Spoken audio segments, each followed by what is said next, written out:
Hello കൂട്ടുകാരെ, എല്ലാവർക്കും നിജോസ് വേൾഡിന്റെ പുതിയൊരു വീഡിയോയിലേക്ക് സ്വാഗതം. എല്ലാവരും സുഖമായിട്ടിരിക്കുന്നെന്ന് വിശ്വസിക്കുന്നു. ഞങ്ങളിവിടെ സുഖമായിട്ടിരിക്കുകയാണ്. അപ്പോൾ എല്ലാവരും സന്തോഷത്തോടെയും ആരോഗ്യത്തോടെയും ഒക്കെ ഇരിക്കുക കേട്ടോ. ഒരുപാട് പേർക്ക് ഈ ഒരു സമ്മർ ടൈമിൽ ഉണ്ടാകാൻ സാധ്യതയുള്ള ഒരു പ്രഗ്നൻസി ലക്ഷണത്തിനെ പറ്റിയിട്ടാണ് ഇന്നത്തെ വീഡിയോയിൽ സംസാരിക്കാനായിട്ട് പോകുന്നത് കേട്ടോ. അപ്പോൾ അതെന്താണെന്ന് നമുക്ക് നോക്കാം. വീഡിയോ നമുക്ക് സ്റ്റാർട്ട് ചെയ്യാം. തുടക്കത്തിൽ തന്നെ ഒരു ഇൻഫർമേഷൻ നിങ്ങളോട് പറയുകയാണ്. ഇത്തരത്തിലുള്ള വീഡിയോസ് കാണുമ്പോൾ, അതായത് പ്രഗ്നൻസി സിംറ്റംസുമായിട്ട് റിലേറ്റഡ് ആയിട്ടുള്ള വീഡിയോസ് കാണുമ്പോഴേക്കും എനിക്ക് ഈ സിംറ്റംസ് ഇല്ലല്ലോ എന്ന് ആലോചിച്ച് വിഷമിക്കുന്ന ആളുകളാണ് നിങ്ങളെങ്കിൽ, അതുമൂലം നിങ്ങൾക്ക് സ്ട്രെസ് വർദ്ധിക്കുന്നുണ്ടെങ്കിൽ അത്തരത്തിലുള്ള ആളുകൾ ഈ വീഡിയോസ് സ്കിപ്പ് ചെയ്ത് കാണുക. പിന്നെ എന്തിനാണ് ഇത്തരത്തിലുള്ള വീഡിയോസ് ചെയ്യുന്നതെന്ന് ചോദിച്ചു കഴിഞ്ഞാൽ, ഹോർമോണൽ ഇംബാലൻസ് ഉള്ളവർക്ക്, ഇറഗുലർ മെൻസ്ട്രൽ സൈക്കിൾ ഉള്ളവർക്ക് പലതരത്തിലുള്ള ലക്ഷണങ്ങൾ കാണുമ്പോഴേക്കും അവർ വിചാരിക്കുന്നത് പീരിയഡ്സ് വരാൻ പോവുകയാണെന്നാണ്. പലർക്കും പീരിയഡ്സിന്റെ ലക്ഷണങ്ങളും പ്രഗ്നൻസിയുടെ ലക്ഷണങ്ങളും ഏറെക്കുറെ മാച്ചാണ്.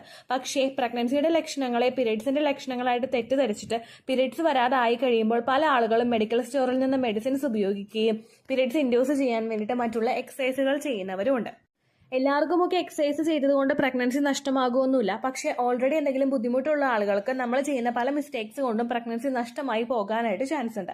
അങ്ങനെയുള്ള ആളുകൾക്ക് അതൊക്കെ ഒന്ന് അവോയ്ഡ് ചെയ്യാൻ വേണ്ടിയിട്ടാണ് ഇത്തരത്തിലുള്ള ലക്ഷണത്തിനെ പറ്റിയിട്ട് വീഡിയോസ് ചെയ്യുന്നത് കേട്ടോ. ഈ ലക്ഷണങ്ങൾ നിങ്ങൾ കേൾക്കുക. നിങ്ങൾക്ക് ഈ ലക്ഷണം ഉണ്ടെങ്കിലും ഇല്ലെങ്കിലും നിങ്ങൾ ശരീരം നല്ലതുപോലെ ശ്രദ്ധിക്കുക. എക്സ്പെക്ടഡ് പീരിയഡ് ഡേറ്റ് കഴിഞ്ഞിട്ട് നിങ്ങൾക്ക് ബ്ലീഡിംഗ് വരുന്നില്ലെങ്കിൽ, അല്ലെങ്കിൽ നിങ്ങൾക്ക് ഉണ്ടാവുന്ന ബ്ലീഡിംഗ് വളരെയധികം കുറവാണെങ്കിലും നിങ്ങൾ പ്രഗ്നൻസി ടെസ്റ്റ് മസ്റ്റ് ആയിട്ട് ചെയ്ത് നോക്കണം കേട്ടോ. ചില ആളുകൾ പ്രഗ്നൻസി ടെസ്റ്റ് ചെയ്ത് നോക്കാനായിട്ടുള്ള മടി കൊണ്ട്, പൈസ പോകുന്നത് കൊണ്ടല്ല, ആ ഒരു ടെസ്റ്റ് ചെയ്താലും റിസൾട്ട് കൃത്യമായിട്ട് കിട്ടാത്തത് കൊണ്ട് പലരും തന്നെ വീട്ടിലുള്ള പ്രഗ്നൻസി ഹോം റെമഡീസ് ഒക്കെ ചെയ്ത് നോക്കിയിട്ട് പ്രഗ്നൻസി ടെസ്റ്റ് ചെയ്ത് നോക്കാറുണ്ട്. നമ്മൾ ഹോമിൽ ചെയ്യുന്ന പ്രഗ്നൻസി ടെസ്റ്റ് കിറ്റ് അല്ലാതെ മറ്റുള്ള വഴികൾ, അതായത് ബ്ലീച്ച്, ടൂത്ത് പേസ്റ്റ് ഇങ്ങനെയുള്ളതൊക്കെ ഉപയോഗിച്ചിട്ട് പലരും പ്രഗ്നൻസി ടെസ്റ്റ് ചെയ്ത് നോക്കാറുണ്ട്. നിങ്ങൾ അങ്ങനെയുള്ള മെത്തേഡ്സ് ഒന്നും ഫോളോ ചെയ്യാനായിട്ട് പാടില്ല കേട്ടോ. നല്ല ഒതന്റിക് ആയിട്ടുള്ള വഴിയിലൂടെ മാത്രം നിങ്ങൾ പ്രഗ്നൻസി ടെസ്റ്റ് ചെയ്ത് നോക്കുക. ഇവിടെ സംസാരിക്കുന്നത് നമുക്ക് പനി വരാൻ പോകുന്നത് പോലെയുള്ള ലക്ഷണത്തിനെ പറ്റിയിട്ടാണ്. ഓൾറെഡി നമുക്ക് ബോഡി ടെമ്പറേച്ചർ ഇപ്പോൾ സമ്മർ ആയിട്ടുള്ള സമയത്ത് വളരെയധികം കൂടാറുണ്ട്. നമ്മൾ വെറുതെ ഒന്നിരുന്ന് കഴിഞ്ഞാലും പെട്ടെന്ന് നമുക്ക് ശരീരം ചൂടാവുന്നത് പോലെയൊക്കെ പലർക്കും ഫീൽ ചെയ്യാറുണ്ട്. പ്രഗ്നൻസി ആകുന്ന സമയത്തും പലർക്കും ബോഡി ടെമ്പറേച്ചർ ഇൻക്രീസ് ഫീൽ ചെയ്യാറുണ്ട്. ഇങ്ങനെ ഉണ്ടാകുന്നതിന് പലതരത്തിലുള്ള റീസൺസ് ഉണ്ട്. അതായത് നമ്മുടെ ശരീരത്തിൽ എന്തെങ്കിലും ഒരു ആക്ടിവിറ്റീസ് നടക്കുകയാണെങ്കിൽ, പ്രത്യേകിച്ച് എന്തെങ്കിലും ഒരു ഹോർമോണൽ ഷിഫ്റ്റ് ഒക്കെ നടക്കുകയാണെങ്കിൽ അത് ഏറ്റവും ആദ്യം അഫക്ട് ചെയ്യുന്നത് നമ്മുടെ ബോഡി ടെമ്പറേച്ചറിനെ ആയിരിക്കും. ഇപ്പൊ നിങ്ങൾ പീരിയഡ്സ് എക്സ്പെക്ട് ചെയ്യുന്നുണ്ടെന്ന് നോക്കുക. പീരിയഡ്സ് വരാൻ പോകുന്ന സമയത്ത് നിങ്ങൾക്ക് ഒന്നില്ലെങ്കിൽ ഹോർമോണിന്റെ ഇൻക്രീസ് ഉണ്ടാകും, അല്ലെങ്കിൽ ഡിക്രീസ് ഉണ്ടാകും. ആ ഒരു ഇൻക്രീസ് ഒരു പീക്കിൽ വന്നതിന് ശേഷം ആ ഒരു ഹോർമോൺ ഒന്ന് റിഡ്യൂസ് ആകുമ്പോഴേക്കും ടെമ്പറേച്ചർ ഒന്ന് കുറഞ്ഞിട്ടാണ് നമുക്ക് ബ്ലീഡിങ് വരുന്നത്. അതുപോലെ ഓവുലേഷൻ നടക്കുന്ന സമയത്ത് നമുക്ക് ടെമ്പറേച്ചറിൽ വ്യത്യാസം ഉണ്ടാകും. ഇംപ്ലാന്റേഷൻ നടക്കുന്ന സമയത്ത് നമുക്ക് ടെമ്പറേച്ചറിൽ വ്യത്യാസം ഉണ്ടാകും.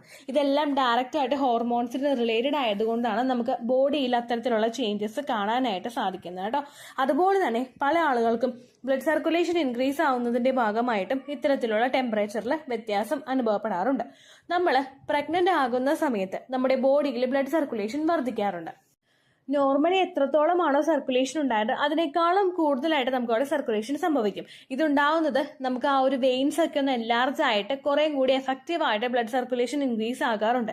ഇങ്ങനെ സർക്കുലേഷൻ കൂടുന്നതിന്റെ ഭാഗമായിട്ട് നിങ്ങൾക്ക് ബോഡിയിൽ പനി വരാൻ പോകുന്നത് പോലുള്ള ഒരു ടെമ്പറേച്ചർ ഹൈക്ക് നിങ്ങൾക്ക് ഫീൽ ചെയ്യാം. നിങ്ങൾ ശരീരത്തിൽ ഇപ്പോൾ ഉള്ളം കയ്യിൽ തൊട്ട് നോക്കുന്ന സമയത്തോ, അല്ലെങ്കിൽ നിങ്ങളുടെ ബോഡിയിൽ ജസ്റ്റ് ഒന്ന് ടച്ച് ചെയ്യുന്ന സമയത്തോ ഓ എന്തൊരു ചൂടാണ് എന്ന് മറ്റുള്ളവർ ചോദിക്കുന്ന തരത്തിലുള്ള ഒരു ടെമ്പറേച്ചർ ഹൈക്ക് ചിലപ്പോൾ നിങ്ങൾക്ക് ഉണ്ടാകാനായിട്ട് ചാൻസ് ഉണ്ട് കേട്ടോ.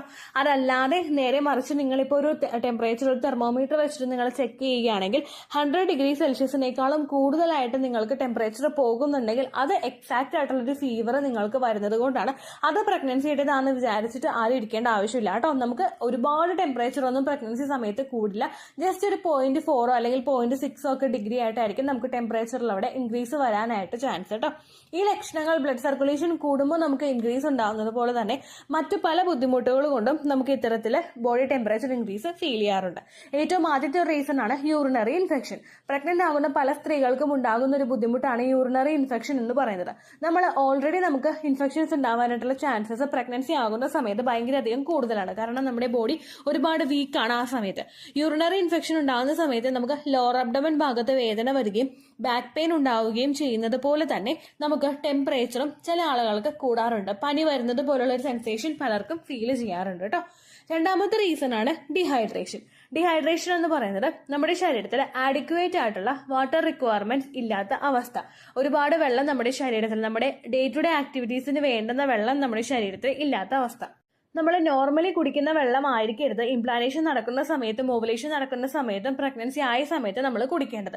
ഒരു ദിവസം നിങ്ങൾ 1 ലിറ്റർ വെള്ളം കുടിക്കുന്നവരാണെങ്കിൽ ഓവുലേഷനും ഇംപ്ലാന്റേഷനും ഒക്കെ നടക്കുന്ന സമയത്ത് നമ്മൾ ഡബിൾ ആക്കാനായിട്ട് ശ്രദ്ധിക്കുക.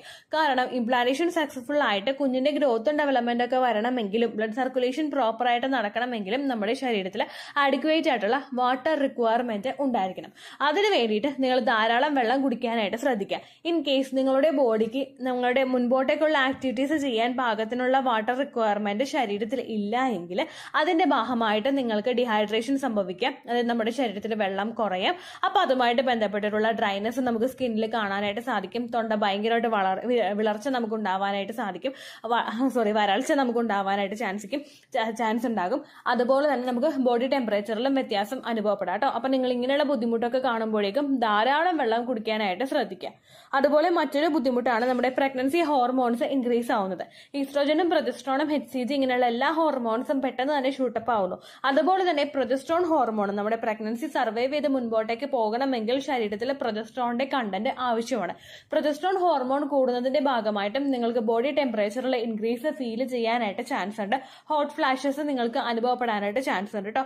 പ്രൊജസ്ട്രോണിന്റെ സപ്ലിമെന്റ്സ് എടുക്കുന്ന ആളുകൾക്ക്, അതായത് പ്രൊജസ്ട്രോണിന്റെ മെഡിസിൻ എടുക്കുന്ന ആളുകൾക്കാണെങ്കിലും വജൈനയിൽ ഇൻസേർട്ട് ചെയ്യുന്ന ആളുകൾക്കാണെങ്കിലും ഇഞ്ചക്ഷൻ എടുക്കുന്ന ആളുകൾക്കാണെങ്കിലും എളുപ്പത്തിൽ ഈ ഒരു ലക്ഷണം ചിലപ്പോൾ തിരിച്ചറിയാനായിട്ട് സാധിക്കണമെന്നില്ല കേട്ടോ. അടുത്തതെന്ന് പറയുന്നത് നമ്മുടെ ശരീരത്തിലെ ഓക്സിജൻ റിക്വയർമെന്റ് ആണ്. ചില ആളുകൾക്ക് ഓൾറെഡി ബ്രീത്തിങ് ഇഷ്യൂസ് ഉള്ള ആളുകൾക്ക് ചിലപ്പോൾ ഈ ഒരു ബുദ്ധിമുട്ട് ഉണ്ടാകാനായിട്ട് ചാൻസ് ഉണ്ട്. നമ്മുടെ ബ്രീത്തിങ് പ്രോസസ് ഒക്കെ ചിലപ്പോൾ നമുക്ക് ആ ഒരു പ്രഗ്നൻസി ആകുന്ന സമയത്ത് കുറെ കൂടി ഫാസ്റ്റ് ആയിട്ട് നടക്കും.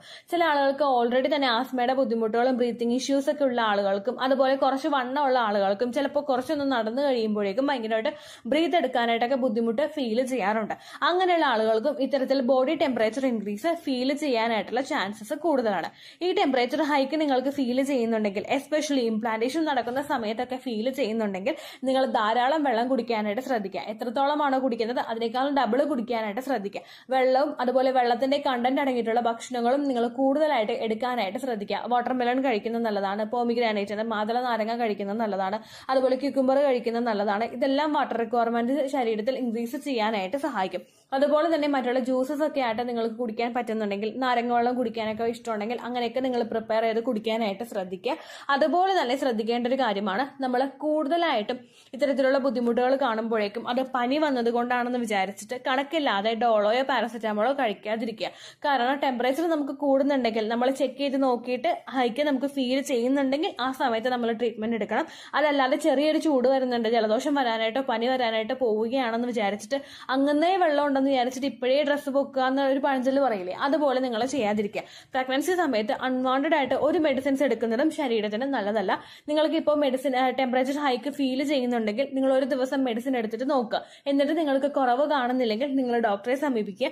ആ ഡോക്ടറോട് നിങ്ങൾ മസ്റ്റ് ആയിട്ട് പറയണം നിങ്ങൾ പ്രഗ്നൻസി ട്രീറ്റ്മെന്റുകൾ എടുക്കുന്നവരാണ് അല്ലെങ്കിൽ പ്രഗ്നൻസി ട്രൈ ചെയ്യുന്നവരാണ്.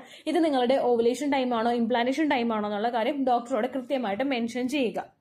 മെഡിക്കൽ സ്റ്റോറിൽ നിന്നും വിവരം പറഞ്ഞ് മെഡിസിൻസ് പ്രഗ്നൻസി ട്രൈ ചെയ്യുന്നവർ എടുക്കാതിരിക്കുക. കാരണം എന്താണെന്ന് വെച്ച് കഴിഞ്ഞാൽ പ്രഗ്നന്റ് ആയ സ്ത്രീകൾക്ക് കൊടുക്കുന്ന ഡോസേജ് ആ സമയത്ത് ഡിഫറെന്റ് ആയിരിക്കും. അൺവാണ്ടഡ് ആയിട്ട് നമ്മൾ കൂടുതൽ ഡോസേജ് എടുത്ത് കഴിക്കുകയാണെങ്കിൽ അതിന്റെ സൈഡ് എഫക്ട്സ് പലർക്കും ഉണ്ടാവാനായിട്ട് ചാൻസ് ഉണ്ട് കേട്ടോ. അതൊക്കെ അവോയ്ഡ് ചെയ്യാൻ വേണ്ടിയിട്ട് ഇത് സഹായിക്കും. അതുപോലെ തന്നെ ഇത്തരത്തിലുള്ള സമയങ്ങളിൽ നിങ്ങൾ ഒരുപാട് ടൈറ്റ് ആയിട്ടുള്ള ഡ്രസ്സുകളൊക്കെ ധരിക്കാതെ ലൂസ് ആയിട്ടുള്ള ഡ്രസ്സുകൾ ധരിക്കാനായിട്ട് ശ്രദ്ധിക്കുക കേട്ടോ. ഇത്രയേ ഉള്ളൂ വീഡിയോ. യൂസ്ഫുൾ ആയി കാണുമെന്ന് വിശ്വസിക്കുന്നു. യൂസ്ഫുൾ ആവുന്നുണ്ടെങ്കിൽ ലൈക്ക് ചെയ്യുക, ഫ്രണ്ട്സിനൊക്കെ ഷെയർ ചെയ്ത് കൊടുക്കുക കേട്ടോ. എന്തെങ്കിലും സംശയം ഉണ്ടെങ്കിൽ നിങ്ങൾ കമന്റ്സിൽ ചോദിക്കുക.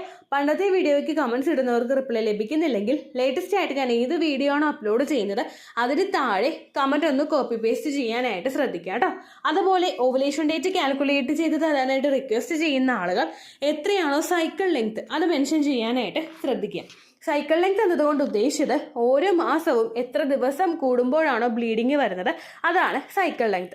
കഴിഞ്ഞ മാസം ഒരു 8-ാം തീയതിയാണ് ബ്ലീഡിങ് ആയതെങ്കിൽ ഈ മാസം 6-ാം തീയതിയാണ് ബ്ലീഡിങ് ആയതെങ്കിൽ കഴിഞ്ഞ മാസം 8-ാം തീയതി മുതൽ ഈ മാസം 6-ാം തീയതി വരെ എത്ര ദിവസമുണ്ടോ അത് കാലണ്ടറിൽ എണ്ണി തിട്ടപ്പെടുന്നതാണ് നിങ്ങളുടെ സൈക്കിൾ ലെങ്ത്. സൈക്കിൾ ലെങ്ത് നമ്മൾ കൃത്യമായിട്ട് കാൽക്കുലേറ്റ് ചെയ്യുകയാണെങ്കിൽ ഓവുലേഷൻ ഡേറ്റ് എളുപ്പത്തിൽ കണ്ടുപിടിക്കാൻ വേണ്ടിയിട്ട് ഒരുപാട് ആപ്ലിക്കേഷൻസും ഒരുപാട് ഓൺലൈൻ ആയിട്ടുള്ള വെബ്സൈറ്റുകളും ഇന്ന് നമുക്ക് അവൈലബിൾ അവൈലബിൾ ആണ്. പ്ലേ സ്റ്റോറിൽ പോയിട്ട് ഓൺലൈൻ ഓവുലേഷൻ ട്രാക്കർ എന്ന് ടൈപ്പ് ചെയ്ത് കഴിഞ്ഞാൽ നിങ്ങൾക്ക് അതുമായിട്ട് ബന്ധപ്പെട്ടിട്ടുള്ള ആപ്ലിക്കേഷൻസ് കിട്ടും. അത് പറ്റുന്നില്ല എങ്കിൽ ഗൂഗിളിൽ പോയിട്ട് ഓൺലൈൻ ഓവുലേഷൻ കാൽക്കുലേറ്റർ എന്ന് ടൈപ്പ് ചെയ്ത് കഴിഞ്ഞാൽ അതുമായിട്ട് ബന്ധപ്പെട്ടിട്ടുള്ള വെബ്സൈറ്റുകൾ നിങ്ങൾക്ക് കിട്ടും. അതിൽ നിങ്ങളുടെ ലാസ്റ്റ് മന്തിലെ മെൻസ്ട്രേഷൻ്റെ ഡേറ്റും ഒപ്പം ഞാൻ ഈ പറഞ്ഞ രീതിക്ക് നിങ്ങൾ കാൽക്കുലേറ്റ് ചെയ്യുന്ന സൈക്കിൾ ലെങ്ത്തും എൻ്റർ ചെയ്ത് കൊടുക്കുകയാണെങ്കിൽ നിങ്ങൾക്ക് കൃത്യമായിട്ട് ഓവുലേഷൻ ഡേറ്റ് കണ്ടുപിടിക്കാനായിട്ട് സാധിക്കും.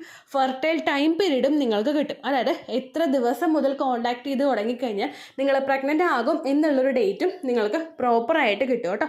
ഇത് കാൽക്കുലേറ്റ് ചെയ്യുന്ന സമയത്ത്, സൈക്കിൾ ലെങ്ത് കാൽക്കുലേറ്റ് ചെയ്യുന്ന സമയത്ത് നിങ്ങളുടെ ആ ഒരു കലണ്ടറിൽ നോക്കി തന്നെ നിങ്ങൾ കാൽക്കുലേറ്റ് ചെയ്യുക. പല മാസങ്ങളിലും 30-31 ദിവസമുണ്ട്. അതുകൊണ്ടാണ് അങ്ങനെ പറഞ്ഞത്. ഒപ്പം നിങ്ങൾക്ക് ബ്ലീഡിങ് തുടങ്ങിയ ദിവസത്തിന് വേണം നിങ്ങൾ ഡേ 1 ആയിട്ട് എടുക്കാൻ വേണ്ടിയിട്ട്. സ്പോട്ടിങ് തുടങ്ങിയ ദിവസത്തിനെ, അതായത് ചെറുതായിട്ട് ഡിസ്ചാർജ് പോയി തുടങ്ങിയ ദിവസത്തിനെ നിങ്ങൾ കൺസിഡർ ചെയ്യേണ്ട ആവശ്യം ഇല്ല കേട്ടോ. അപ്പോൾ ഇത്രയേ ഉള്ളൂ വീഡിയോ. അടുത്തൊരു വീഡിയോ ആയിട്ട് നമുക്ക് വീണ്ടും കാണാം. ബൈ.